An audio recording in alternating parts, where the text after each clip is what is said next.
जय हिंद बच्चों, कैसे हैं आप सभी लोग। तो चलिए स्टार्ट करते हैं आज का सेशन। और आज हम बात करने वाले हैं संविधान से संबंधित सारे इम्पोर्टेंट क्वेश्चन।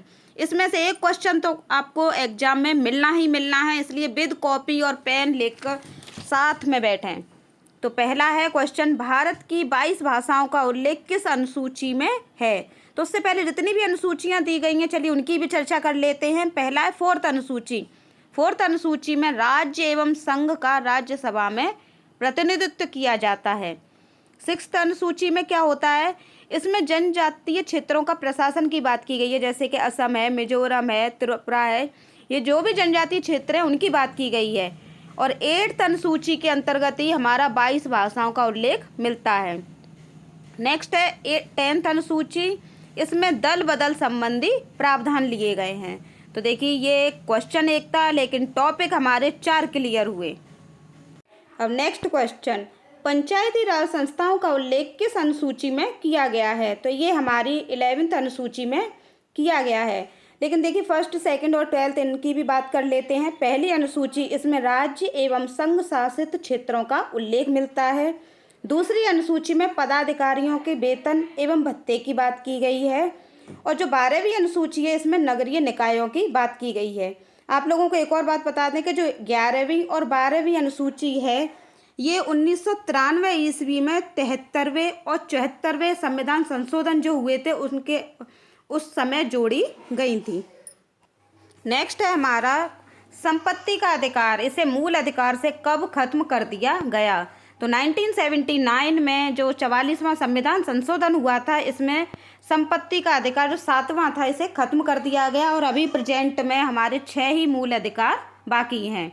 और जो बाकी सन है उनकी भी चर्चा कर लेते हैं। देखिए 1993 में पंचायती राज संस्थाओं को 73वें संविधान संशोधन के तहत जोड़ा गया था। और 1985 में दल बदल संबंधी जो प्रावधान थे उनको जोड़ा गया था।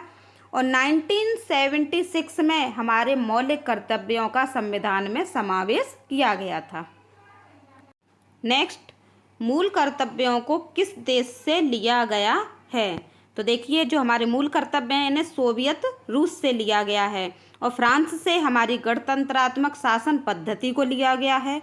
जापान से विधि द्वारा स्थापित जो प्रक्रिया होती है कि हर काम कानून के तहत ही होगा, उसको लिया गया है। और जर्मनी से हमारे जो आपातकालीन उपबंध को लिया गया है।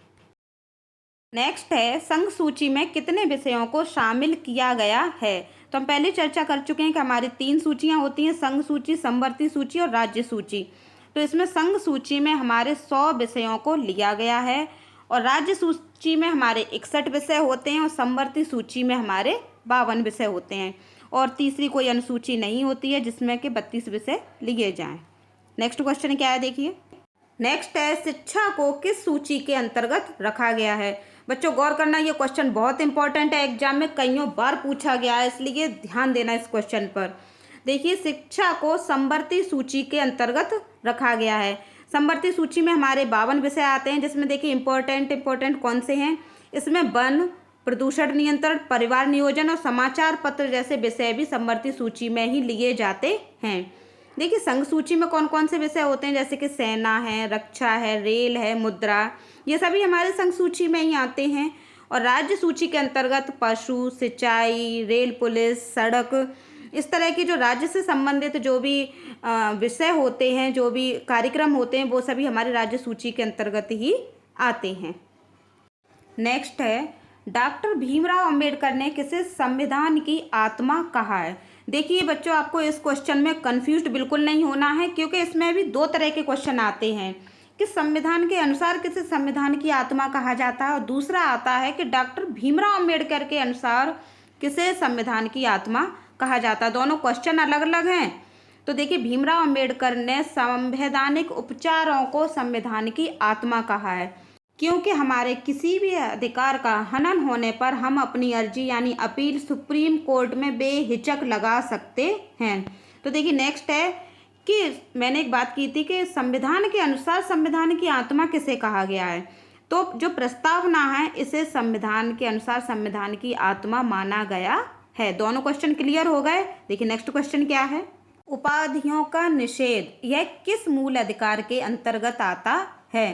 तो जो हमारे अधिकार हैं, समानता का अधिकार, जो अनुच्छेद 14 से 18 तक इसमें चर्चा की गई है, तो समानता के अधिकार में इसी में उपाधियों का निषेध भी आता है।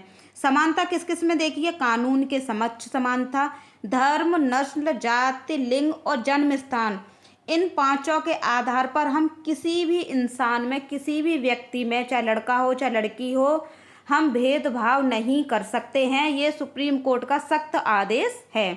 नेक्स्ट है स्वतंत्रता का अधिकार। तो 19 से 22 अनुच्छेद तक स्वतंत्रता के अधिकार की बात की गई है और धार्मिक स्वतंत्रता 25 से 28 अनुच्छेद के बीच में हमारी धार्मिक स्वतंत्रता की बात की गई।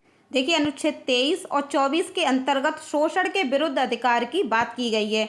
इसमें अनुच्छेद 23 के अंतर्गत हम किसी भी व्यक्ति से, किसी भी बच्चे या बूढ़े से हम जबरन मजदूरी नहीं करा सकते। और अनुच्छेद 24 के अंतर्गत 14 साल से जो कम उम्र के बच्चे हैं, हम उनसे किसी भी कारखाने जो ज़्यादा, जिनमें कहते हैं कि जोखिम भरे कार्य, हम किसी भी बच्चे से नहीं करा सकते जिससे कि उनका जान का खतरा हो। नेक्स्ट, किस अनुच्छेद को संविधान का रक्षक कहा जाता है? ये क्वेश्चन बहुत मोस्ट इम्पॉर्टेंट है, ये मान लीजिए टिक कर लीजिए इसको। तो अनुच्छेद 32 को संविधान का रक्षक कहा जाता है। इसके अलावा इसको क्या क्या कहा जाता है, क्या क्या नाम दिए गए हैं? तो देखिए अनुच्छेद 32 को संविधान की आत्मा, संविधान का हृदय और संविधान की प्रतिभूति कहा जाता है। ये वही अनुच्छेद 32 है जिसे भीमराव अंबेडकर ने संविधान की आत्मा कहा है। नेक्स्ट है समान सिविल संहिता किस राज्य में लागू हो चुकी है? ये क्वेश्चन बहुत इंपॉर्टेंट है और बिल्कुल अपडेटिंग वाला क्वेश्चन है। तो ये अभी तक भारत के सिर्फ एक राज्य में ही लागू हुई है और वो है हमारा गोवा, और राज्यों में कहीं पर भी ये लागू नहीं हुई है। समान सिविल संहिता के अंतर्गत होगा क्या, देखिए इसमें जो भी लड़का लड़की, आदमी औरत, कोई भी व्यक्ति है, उसे सरकारी नौकरी, मजदूरी या वेतन सभी में समान अवसर प्राप्त होंगे और वेतन भी समान ही दिया जाएगा, कहीं भी कोई भेदभाव नहीं किया जाएगा।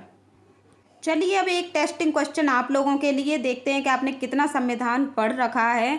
तो कि किस अनुच्छेद को संविधान की रीढ़ कहते हैं? अनुच्छेद 32, अनुच्छेद 19, अनुच्छेद 44 या फिर अनुच्छेद 61?